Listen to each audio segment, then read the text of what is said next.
పరిశుద్ధుడా, ప్రేమగల తండ్రి, దయగల దేవా,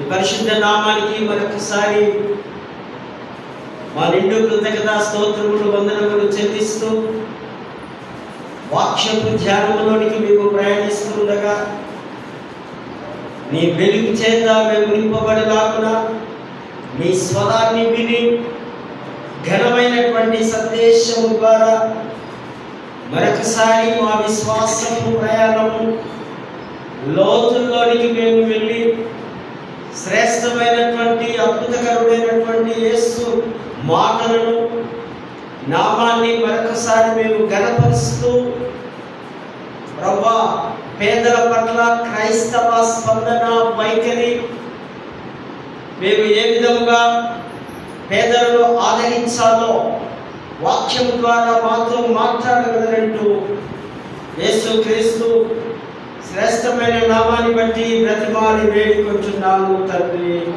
ఆమేన్. దయచేసి కూర్చుందాం.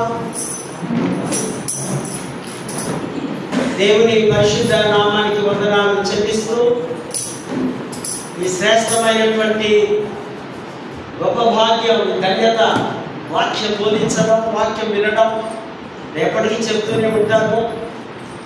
నాకు అనుగ్రహించినటువంటి అధ్యక్ష మండలకు పీఠాధిపతి గారైన ఇన్ఛార్జ్ బిషప్ గారైనటువంటి right reverend doctor professor Ruben Mark తల్లి గారికి, వైస్ చైర్మన్ గారికి, మిగతా నాయకులకు, మా తోటి క్లర్జీ గురువులకు,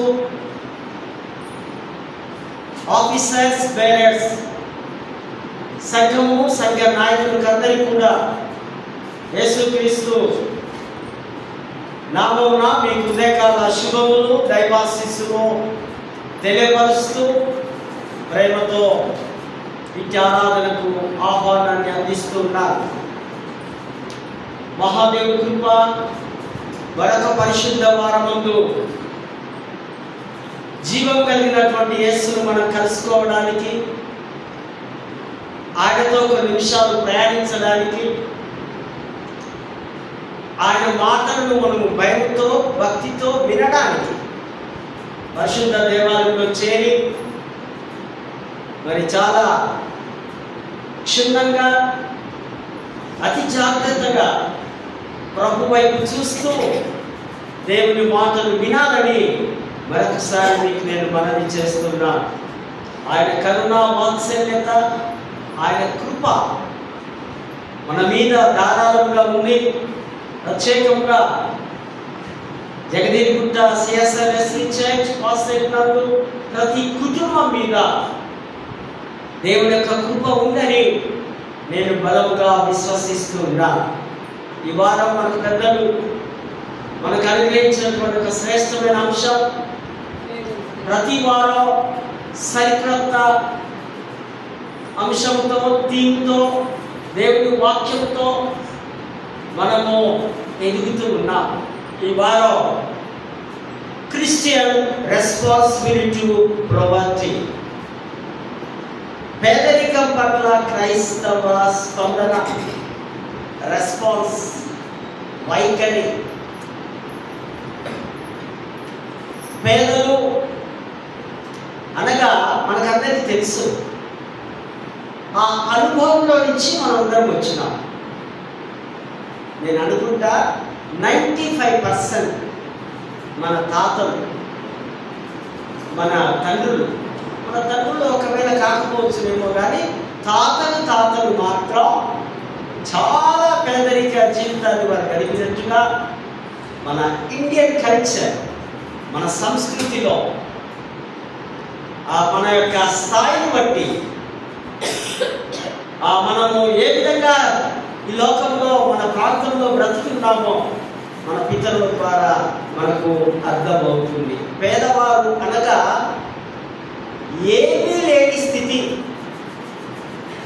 ఆర్థిక పరంగా బలహీన పడిపోవడం, విద్యాపరంగా శూన్యంగా జీవించడం, రాజకీయ పరంగా అసలే చోటు లేకపోవడం, ఆస్తులు కానీ అంతస్తులు కానీ ఐశ్వర్యం కానీ సంపదలు కానీ పేదవారికి ఎక్కువగా కనిపించని స్థితి. వారిని పేదలు అని అంటూ ఉన్నాం. ఈ పేదవారి యొక్క జీవితాలు గ్రామాలలో మనకు బాగా కనిపిస్తుంది. పట్టణాల్లో అయితే రకరకాల పనులు చేసుకుంటూ మన జీవనం కొనసాగిస్తామేమో, కానీ గ్రామాల్లో మాత్రం వారు కష్టపడి కూలి పనులు చేయవలసినదే. ఆ వారి కష్టానికి తగినంత కూలి కూడా ఒకప్పుడు ఇచ్చేవారు కాదు. ఒకప్పుడు ఆ సాయంకాలము లేదా రాత్రి ఆ యజమాని దగ్గరికి వెళితే వారు ఏదో ఆ భత్యము లేదా వారి భోజనము ఇస్తే ఆ టవల్లో వారు లేదా పంచంలో వచ్చి కుంగుల్లో ఆహారాన్ని తీసుకొని వచ్చి తన కుటుంబ సభ్యులను తన బిడ్డలను పోషించే తల్లిదండ్రులను మనము జ్ఞాపకం చేసుకోవచ్చు. ఏమీ లేని స్థితి, కానీ పేదవారి హృదయంలో ఉన్న దేవుణ్ణి చూడగల కల్మషం లేని మనస్సు పేదలని. వారి జీవితాల్లో వారికి తెలిసినంత వారి కష్టం చేసుకొని బ్రతకడం, లేదా ఒకవేళ క్రైస్తత్వము లేదా వారి దేవులతో వారు ఆరాధన చేసుకొని ఏ టెన్షన్స్ లేకుండా, మరి వేరే ఇతర పనులు ఏమి లేకుండా, వారు లేచినప్పటి నుంచి సాయంకాలం వరకు వారి పనులు, మరి ఇతర లోకాశ లేకుండా వారు జీవించే మంచి హృదయం ఉంది కనుక వారి ఆ దేవుని వారి చూడొచ్చని ఒక కవి అంటున్న మాటలు మనం చూస్తుంటాం. దేవుడు కూడా వారి వరను వింటాడు. మన పితరుడు ఇజ్రాయేల్ యొక్క వరను దేవుడు విన్నాడు. వారి కష్టాతీత, వారి కష్టం, వారి బాధలు తట్టుకోలేక దేవుడికి మొరపెట్టాడు. అప్పుడు దేవుడు అంటాడు, మీ మొరను నేను విన్నాను, మిమ్మల్ని నేను విడిపించడానికి ఒక నాయకుడిని పంపిస్తాను. దినం ఈ పేదరికంలో నుంచి మనకు ఒక విడుదల కావాలంటే, అందులో నుంచి మనం బయటికి రావాలి అంటే ఒకే ఒక సాధనం, ఒకే ఒక ఇన్స్ట్రుమెంట్ ఏంటంటే అదే విద్య. విద్యావంతులు అవుతే, విద్యను నేర్చుకొని జ్ఞానవంతులు అవుతే వారికి విద్యకు తగినటువంటి ఉద్యోగాలు రావడం, ఒక స్థాయిలో జీవించడం, లేదా ఆ గవర్నమెంట్ జాబ్స్ లేదా ప్రైవేట్ జాబ్స్లోనో వారి జీవితాన్ని కొనసాగించడం మూలమైనది. మూలం ఏంటంటే విద్య. విద్య అంధకారంలో నుంచి వెలుగులోనికి, చీకటిలో నుంచి ప్రకాశవంతమైనటువంటి మార్గంలోనికి నడిపిస్తూ ఉంది. విద్యావంతులు ఎక్కడ కూడా మోసపోరు. అదే విద్య లేని వారు ఎవరైనా వారిని మోసం చేయవచ్చు. సో కనుక పేదలకు ప్రాముఖ్యమైనటువంటి వారి చేతిలో ఉన్నది విద్య. ఈ విద్య మనకు గవర్నమెంట్ ఉచితంగా కూడా అందిస్తూ ఉంది.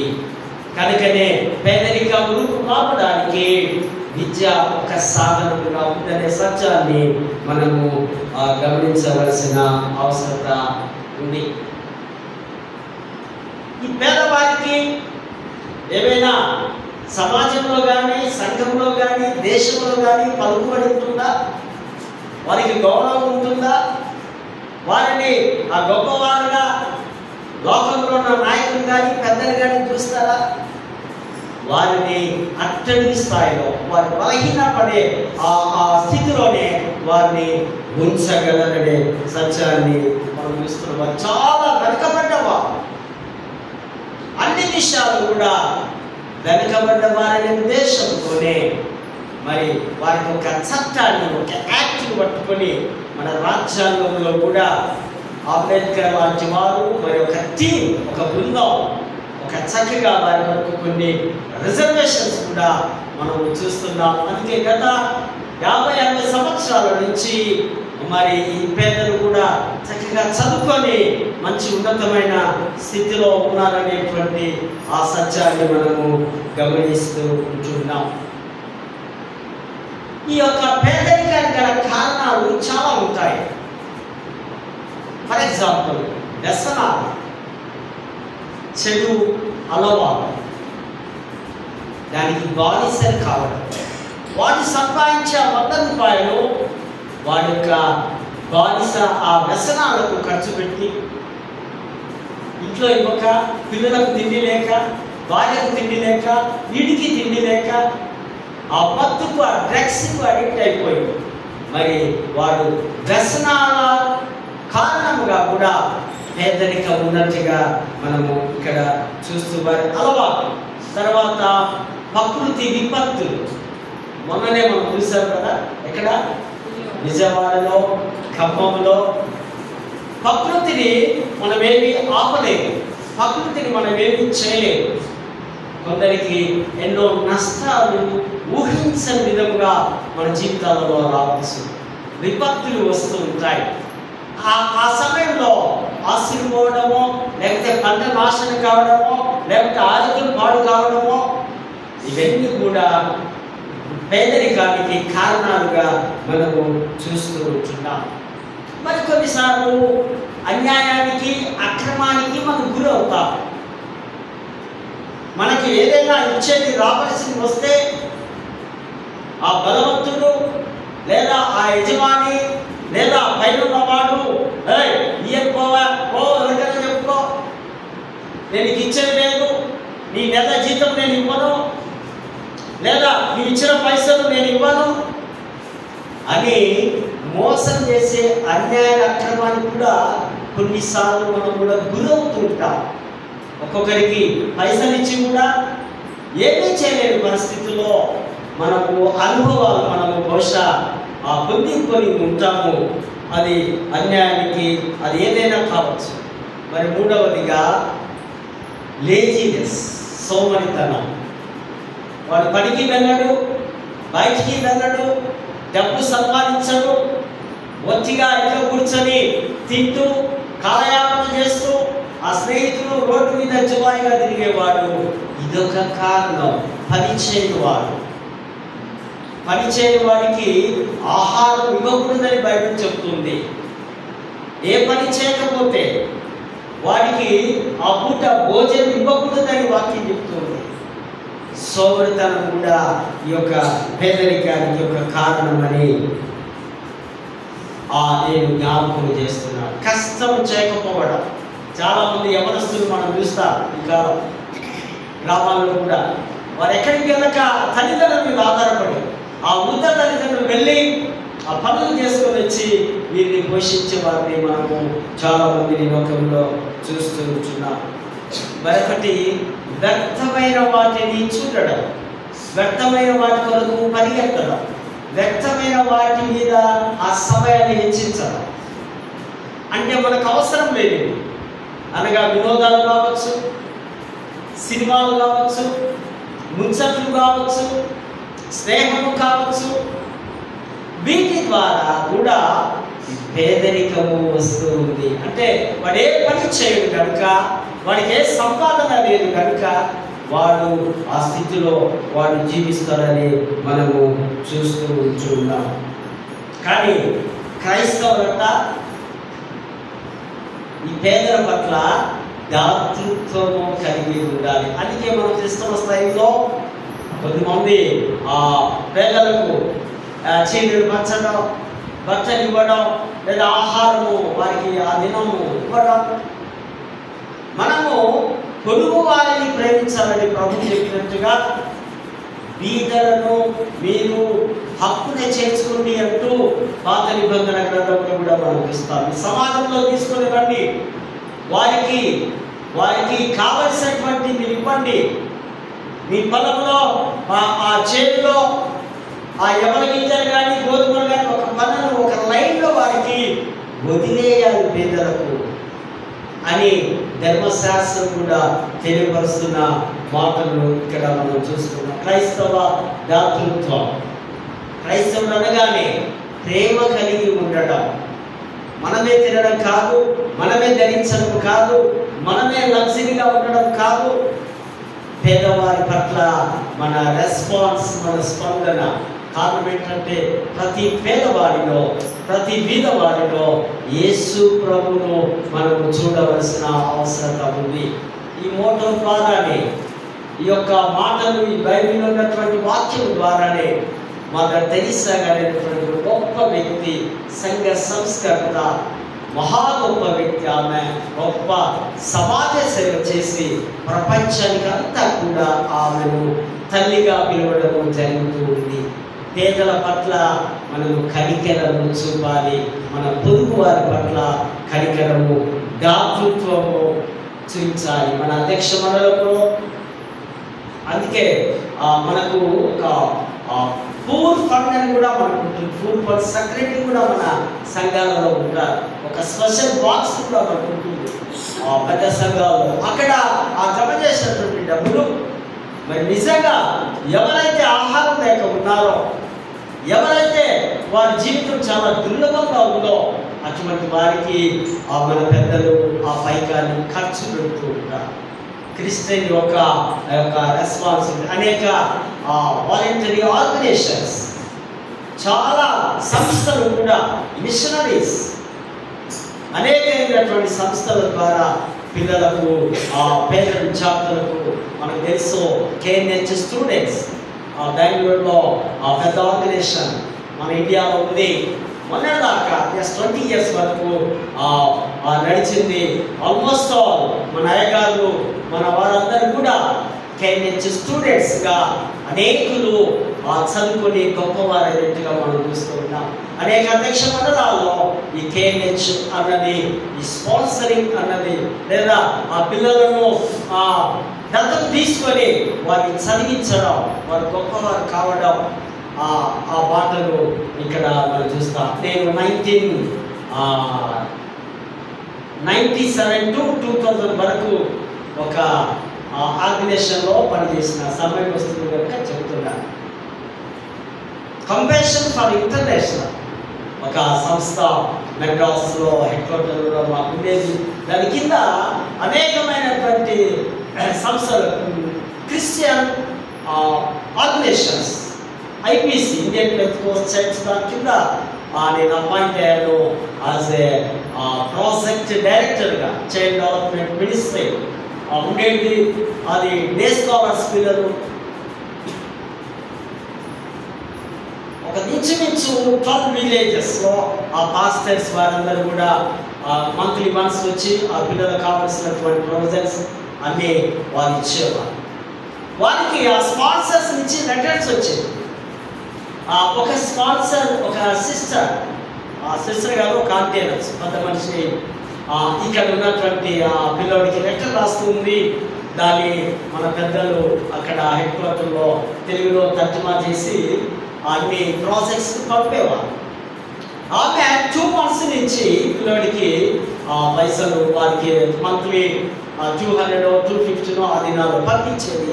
సో పంపించలేకపోయింది. కారణం ఏంటంటే హెల్త్ బాగాలేకపోతే నేను పంపలేకపోయాను. కానీ నా కమిట్మెంట్ అది కాదు కదా, కనుక నా బ్లడ్ డొనేట్ చేసి నేను పంపిస్తాను. ఆమె యొక్క ఆ రక్తాన్ని చూడండి ఎంత ప్రేమను. వాడి దినం ఒక హెచ్ఎంగా ఉన్నారు, అంటే ఒక మంచి ఉన్నతమైన పురుషుడు. మిషనరీస్ కూడా ప్రేమ, పేదల పట్ల స్పందన, ఒకరిని పోషించడం. ఈ దినాల్లో చాలా మంది కూడా ఆర్ఫన్స్ హోమ్స్ ఉంటాయి, ఆర్ఫన్ పిల్లలు ఉంటారు. వారందరినీ ఒక్కొక్కరు స్పాన్సర్ చేసుకోవడం, ఆ హోమ్స్కి వెళ్ళి వాళ్ళకి కావాల్సిన నీడ్స్ ఏంటో, బుక్స్ కానీ ఫీజులు కానీ. చాలామంది UGF students university of India ఒక ఆర్గనైజేషన్ ఉంది. వాళ్ళు అక్కడి నుంచి 10th, ఇంటర్, డిగ్రీ, PG ఒకవేళ పేద స్టూడెంట్స్ ఉంటే అందులో ఉన్న సభ్యులు వారే ఫీజులు కట్టాలి. వారి యొక్క మినిస్ట్రీ స్టూడెంట్స్ మధ్యలోనికి వెళ్ళి దేవుని సువార్తను ప్రకటించారు. మనకు ఇక్కడ జీవినట్ల ఏరియాలో కూడా ఒక కథ ఉంటా. ఒకప్పుడు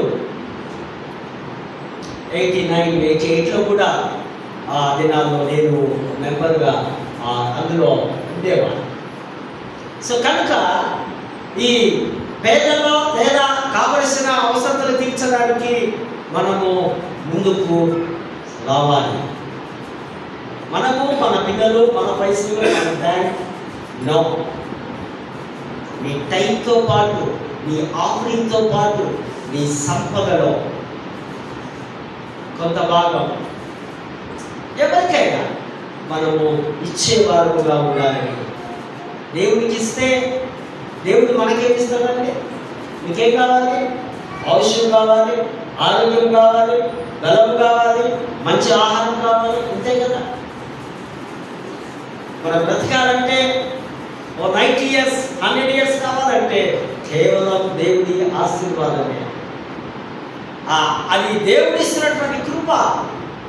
దాని కొరకే మన ప్రయాసం. కనుక మనం దేవుడికి ఇస్తే అవన్నీ సమృద్ధిగా ఇస్తాం.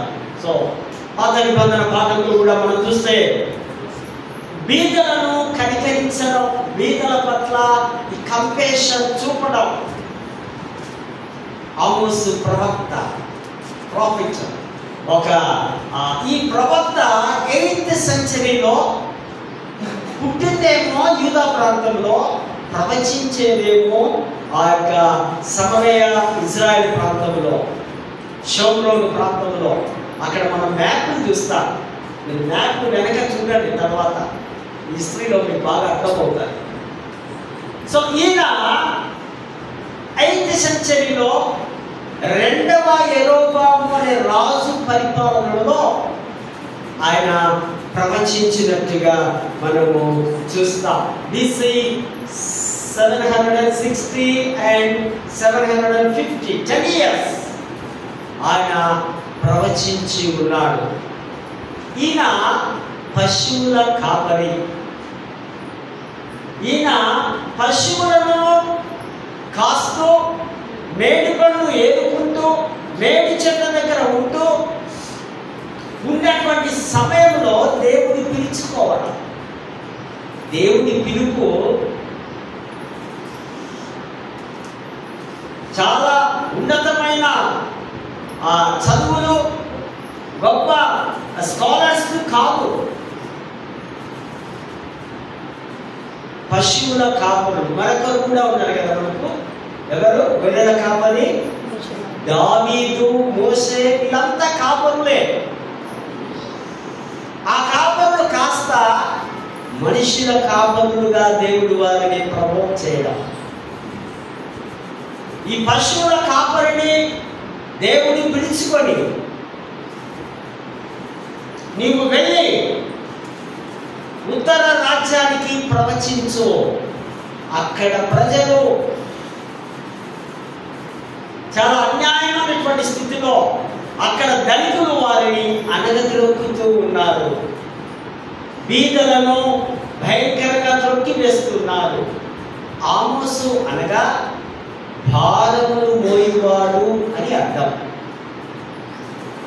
ఆ ఉత్తర రాజ్యంలోని ప్రజల యొక్క భారాన్ని దేవుడు ఆమోసు భుజాల మీద ఉంచున్నాడు. ఆయన హగ్గై ఆ సమకాలికుడు, వారితో కలిసి ఆయన పనిచేస్తున్నట్టుగా మనము చూస్తూ ఉంటున్నాం. ఆ సమరయ ప్రాంతంలో ధనవంతులు బీదలను దోచుకుంటూ ఉన్నారు. అన్యాయంగా, అక్రమంగా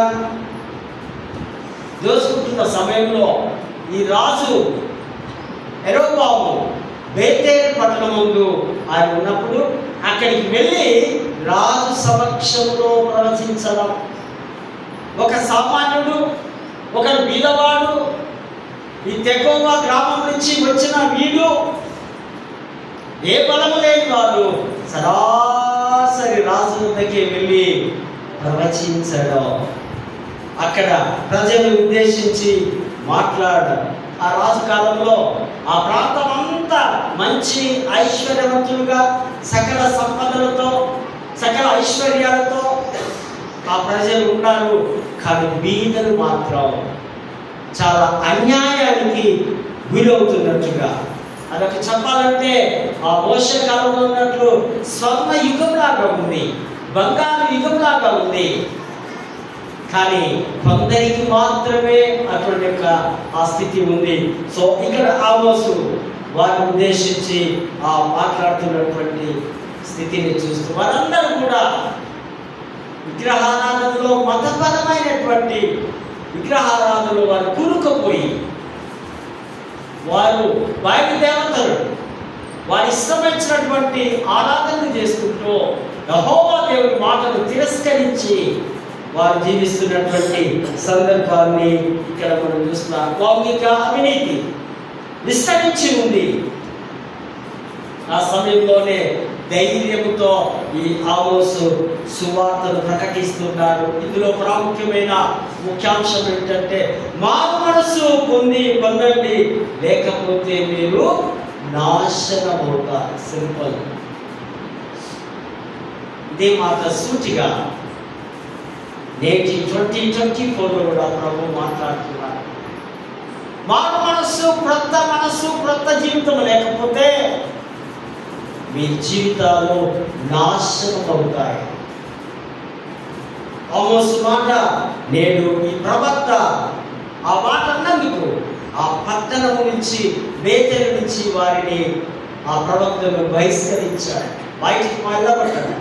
వెళ్ళిపో, ఈ ప్రవచనాలు మాకు వద్దు, నీ దేవుడు మాకు వద్దు, ఈ మాటలు మాకు వద్దు, నీకు అవసరం లేదు, గెట్ లాస్ట్ అనగానే ప్రవక్త వెనుదిరిగినట్టుగా ఇక్కడ మనము చూస్తూ ఉంటున్నాం. రక్షణ పొందకపోతే అక్కడ మన ఇజ్రాయెల్ ప్రజలందరినీ చెప్తున్నాడు ప్రవక్త, రే బాబు మీరు దేవుడి వైపు తిరగకపోతే పొరుగు రాజ్యాల వారు వచ్చి మిమ్మల్ని నాశనం చేస్తారు, మీపై యుద్ధం చేస్తారు, జాగ్రత్త అని ప్రవచించారు. ఆయన ప్రవచన క్రీస్తు పూర్వం. పాత నిబంధన పాఠము అనగానే మనకు అర్థం కావాలి, ఇదంతా కూడా క్రీస్తు పూర్వం.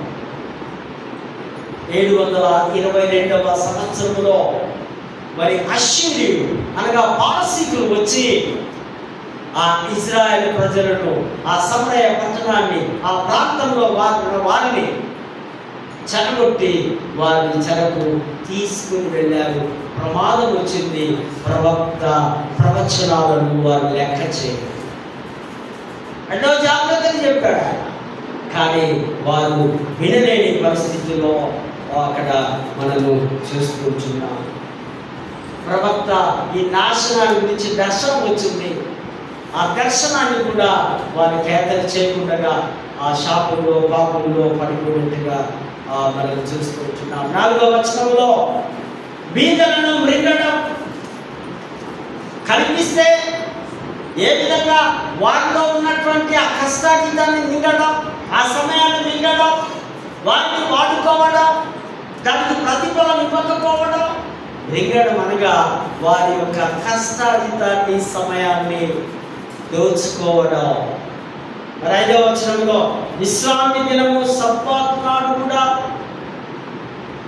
వారందరూ ఆ విశ్రాంతి దినము శనివారం, ఆ సబ్బాతు దినం కూడా వారు వ్యాపారాలు చేసుకోవాలని, త్వరగా ఈ దినము గడిచిపోవాలని వారు ఆ పరిస్థితుల్లో దేవుని వాక్యం వైపు కాక, ధర్మశాస్త్రం వైపు కాక, రాజ్యం పైన మనసు ఉంచక వారు ఇది ఎప్పుడెప్పుడు అవుతుందో, ఎప్పుడు 6 గంటల సమయము కృతిపోతుందా, సూర్యుడు అస్తమిస్తాడో అప్పుడు తిరిగి వ్యాపారాలు చేసుకోవచ్చు. కారణం ఏంటంటే సబ్బాతు దినమున వారు ఏ పని చెయ్యకూడదు, చెయ్యరు కూడా. మన సబ్బాతు దినం టుడే స్పాట్స్ డే, సండే కదా, సండే సబ్బాతు దినం. ఆ సబ్బాతునే కాస్త సండే పరిశుద్ధ విశ్రాంతి దినంగా మార్చివేయడం జరిగింది. ఈ సబ్బాతు దినం ముందు ప్రభుత్వమే మన యొక్క జీవితం ఉండాలి. సొంత లాభాల కొరకు దొంగ త్రాసులు, ఇప్పుడు అన్ని డిజిటల్ వచ్చాయి కదా, డిజిటల్ కూడా మోసాలు ఉన్నాయో నాకు తెలియదు. ఒకప్పుడు ఆ త్రాసులు ఆ జోకేటప్పుడు కదా కింద పడేదో పెట్టి ఎక్కువ చేసుకునేవారు. త్రాసులు జోకడంలో కూడా మోసం జరుగుతుండేది. అందుకే ఇక్కడ రాస్తున్న దొంగ త్రాసులు, ఆ కల్తీ సరుకులు, నాణ్యత లేనివి, డోపాలు అంటున్నా, మిక్సింగ్ మాల్ అంటున్నా, రకరకాలైనటువంటి మోసాలు నేడు కూడా ఆ చిన్న అక్కడెక్కడ దుకాణంలో మనం చూస్తాం వంట సంబంధించినటువంటి వస్తువులు. సో వారు ఆ విధంగా అమ్మేవారు, తర్వాత లాభం వరకు అమ్మేవారు. తర్వాత వారు ఒక బజార్ ఉంది, బానిసల బజార్. మద్రాసులో మోర్ మార్కెట్, మోండా మార్కెట్ ఏదో అంటారు, చోర్ మార్కెట్, మోర్ మార్కెట్. అక్కడంతా మోసమే. ఒకప్పుడు అది పాత పేరు. ఆ బానిసల బజార్లో చెప్పులు ఇచ్చి మనుష్యులను కొనేవారు. ఒకప్పుడు 60, 70, 80 సంవత్సరాల కిందట మన తండ్రులు తాతలు మన పటేల్స్ ఇంట్లో వారు జీతాలకని ఉండేవారు కొన్ని ప్రాంతాల్లో. అనగా ఇది తెల్లవారుజామునే వెళ్ళి అక్కడ పశువులకు అవన్నీ ఆ పనులు చేస్తూ, ఆ ఇంటి పనులు చేస్తూ, తర్వాత ఆ భోజనం తిని మళ్ళీ పొలకి 7, 8 వరకు ఆయన డ్యూటీ మార్నింగ్ నుంచి ఇంటికి వచ్చి పట్టుకొని మళ్ళీ వెళ్ళిపోవాలి. సంవత్సరానికి 1000, 500 బానిసలు, ఆ దినాల్లో బానిసలు ఆ చెప్పులు ఇచ్చి బానిసలు కొనేవారు అనేట్టుగా ఇక్కడ మనం చూస్తాం. ఆ సమయంలో ఆ ప్రవక్త ఆ మాటను ప్రవచిస్తున్నాడు. 5వ వచనం, తూము చిన్నదిగాను రూపాయి ఎక్కువదిగాను, అంటే త్రాసు తాము తీసుకునే ధనము పెద్దదిగా ఉండాలి, ఇచ్చే సరుకు చిన్నదిగా ఉండాలి. వారు ఆ విధంగా దాన్ని డిజైన్ చేసుకొని చూస్తున్నట్టుగా మనము చూసుకుంటున్నాం. దొంగ త్రాసులు కలిపి మోసం చేసేవారు. కొనబోతే కొనివి, అమ్మబోతే అదేమి అన్నట్టుగా వారి జీవితాల్లో ఉన్నాయి. పేదలు నేటికి ఇక్కడ ఇప్పటికీ మోసపోతున్నారు. డ్యూ టు వితౌట్ ఎడ్యుకేషన్, చదువు లేకపోవడమే దీనికి బలమైనటువంటి కారణమని నేను తెలియపరుస్తున్నాను. మనకు తెలుసు, సువార్త పాఠంలో ఒక ఇద్దరు ఉంటారు. ఒకరట ధనవంతుడు, మరొకడు విధవాడు కాదు. వీడు ఎవడు? దరిద్రుడు అనొచ్చు. దరిద్రుడుగా ఉన్నాడు లాజరు. ధనవంతుడేమో మంచి కాస్ట్లీ కాస్ట్యూమ్స్, మంచి బట్టలు, సన్నని పట్టు నారతో చేయబడేది. మన నాయకులు కూడా వేసుకుంటూ ఉంటారు పట్టు వస్త్రాలు. ఒక్కొక్క షర్టే నేను అనుకుంటా ఒక 30,000-35,000 ఉండొచ్చు. నేను పంచలు కానివ్వండి, ప్యాంట్స్ కానివ్వండి, ఖరీదైనటువంటి వస్త్రాలు వేసుకొని ఖరీదు భోజనం చేసి బాగా అనుభవించేవారు. బాగా లగ్జరీ, చుట్టూ ఒక 10 ఏసీలు పెట్టుకుని పడుకోవచ్చు. కానీ అందరికీ దేవుడు ఒక గిఫ్ట్ ఇస్తున్నాడు. అదేంటి? మరణం కదా. ఇది తప్పించుకోలేదు. వీడేమో దరిద్రుడు ఎక్కడ ఉంటాడంటే ఎట్లుంటాడు? దరిద్రుడు పరిస్థితి కింద కూర్చొని ఏమీ లేక ఆయన ఏమన్నా వేస్తే ఆ ఎగిలి భోజనం తిందామనో లేకపోతే ఎందుకో ఎదురు చూస్తూ ఏమీ లేని స్థితిలో ఆయన ఉన్నాడు. ఒకనొక దినం ఇద్దరికి ప్రమోషన్ వచ్చింది. స్టార్టింగ్ రేట్ అనగానే ఇద్దరు వెళ్ళిపోయారు. వీటి వెళ్ళిపోయాడట దరిద్రుడు లాజరు. ఎవరు వచ్చారని తీసుకోవడానికి? దేవదూతలు వచ్చినారట. బాగా ఈ మాట మనసులో రాసి పెట్టుకోవాలి. రేపు మనం పోతే ఎవరు రావాలి? దేవదూతలే రావాలి. ఈ లోకంలో ఉన్న మనుషులు, సంఘస్థులు, కుటుంబ సభ్యులు వీళ్ళందరూ వచ్చి వాళ్ళే. వీళ్ళందరి లెక్కకు రాదు. లెక్కకు వచ్చేది దేవదూతలే. బైబిల్ చెప్తుంది దేవదూతలు వచ్చి ఆయనను డబ్బా పెడితే వీటికి ఇక ధనవంతుడు కదా, మస్తు పైసలు ఉన్నాయి. సో వారి ఫ్రెండ్స్ వాళ్ళ బంధువులు అందరినీ తీసుకుపోయారు.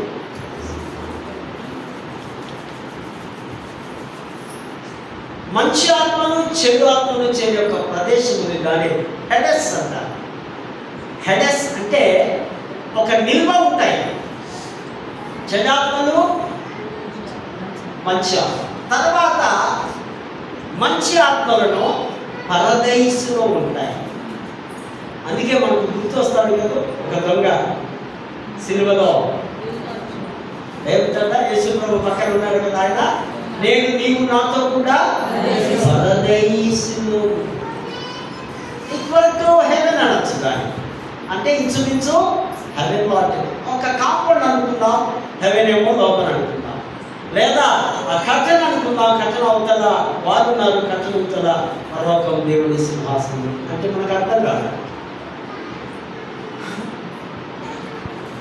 ఈ యొక్క ఆత్మ పాతాళము టెటారస్ అంటారు గ్రీక్ భాషలో. అంటే ఇది పాతాళంలో అనే కఠిన చీకటిలో ఇది ఆత్మ ఉంది. ఆయన ఆత్మ ఎక్కడుందట? పరదేశులో అబ్రహాము రొమ్మున ఆనుకొని ఉన్నాడు. అబ్రహాము ఎవరు? ఇంకా ధనవంతుడు. ధనవంతుడు కూడా పరలోకం వెళ్ళచ్చు. నీలో ఒకవేళ ధనవంతుడు ఉంటే నో ప్రాబ్లం, నీకు కూడా పరలోకం ఉంది. కానీ ఈ ధనవంతుడు, ఇప్పుడు మనం మాట్లాడుతున్న ధనవంతుడు, వీడి పరలోకంలో ఎక్కడున్నాడు? పాతాళంలో. కారణం తెలుసు కదా, కారణం వీడి పిల్లికి బిచ్చం వేయలేదు, పేదల పట్ల వీడికి అవగాహన లేదు, పేదలను ప్రేమించలేదు, వాడి దగ్గర పనిచేసే లాజర్కి ఏ రోజు కూడా ఏమీ చేయలేదు. వీడికి కమ్యూనికేషన్ గ్యాప్ అగాధం ఒకటి ఉంది. చూడవచ్చు, మాటలు వినిపిస్తున్నాయి, అంతా బాగుంది, కానీ అటు ఇటు రావడానికి పోవడానికి మార్గం ఎవరు? యేసు అంటున్నాడు, నేనే మార్గం. హల్లెలూయా. ఎవరి మార్గం? యేసే మార్గం. పాపం ఇంకొక ఆశ ఉంది, వీడు కూడా యూదుడే, వాడు కూడా యూదుడే. అబ్రహాము అంటున్నాడు, తండ్రి అబ్రహామా, ఇదిగో చాలా కష్టంగా ఉంది నా పరిస్థితి, ఆ లాజర్ని దగ్గర బాగా నెమ్మది పొందుతున్నాడు కదా, నాకు ఒక చుక్క ఆ వాటర్ లేదా నాకు యాతన పొందుతున్నా, మరి ఈ బాధ నేను భరించలేకపోతున్నాను. వాడికి తన అన్నదమ్ములు అంటే చాలా ఇష్టం, తన కుటుంబం అంటే చాలా ప్రేమ కలుగుతుంది. ఎవరినైనా లేదా లాజర్లో ఎవరినైనా ఒకరిని పంపిస్తే వారు నమ్ముతారు, వారు రక్షణ పొందుతారు, వారు నిజమైన దేవుని గ్రహిస్తారు. అంటే రే బాబు, అవన్నీ ఇక్కడ కుదరవు. అక్కడ వాక్యం ఉంది, మోసే ధర్మశాస్త్రం ఉంది, దేవుని సేవకులు ఉన్నారు, ప్రతి వారం గుడికి రండి వారు నెత్తిలో మొత్తుకొని చెబుతున్నారు, నువ్వు వినలేదు. మనుషులను పంపినా వారు వినరు, వారి బ్రతుకు నీ బ్రతుకు ఇంతే. క్రీస్తునందు ప్రేమైనటువంటి వారు ప్రభు వాక్యం దొరికినప్పుడు, దేవుని సువార్త మన కళ్ళ ముందుకు వచ్చినప్పుడు, మన దగ్గరికి వచ్చినప్పుడు, ప్రభువా నేను నీ కొరకు జీవించడానికి ఇష్టపడుతున్నా, సిలువే నాకు దిక్కు, సిలువే నాకు శరణం, సిలువతోనే నా సంబంధం కొనసాగుతాను. నేను నా కుటుంబం పొరుగు వారిని పేదలను ప్రేమిస్తాను ఒక కమిట్మెంట్ కలిగితే, నీ హృదయం మార్చబడితే, నీ హృదయంలో చీకటి పోతే, నీ హృదయంలో వెలుగుతో నింపబడితే, ఇదే మంచి అవకాశం. నేడే రక్షణ దినం. ఈ దినమందే మనము దేవుడితో ఒక నిబంధన చేసుకోవాలి. అటువంటి ఒక కృప, పరిశుద్ధాత్మ నడిపింపు, దైవాశీస్సులు దేవుడు మనకందరికీ అనుగ్రహించుగా. తగిన ప్రభావ తండ్రి, ఇంతబడినటువంటి వాక్యాన్ని మా హృదయంలో స్థిరపరచుకోవడానికి సహాయం చేస్తూ జన్మించిన ప్రియులను దీవించగలగటం యేసు నామమున వేడుకొంటున్నాము.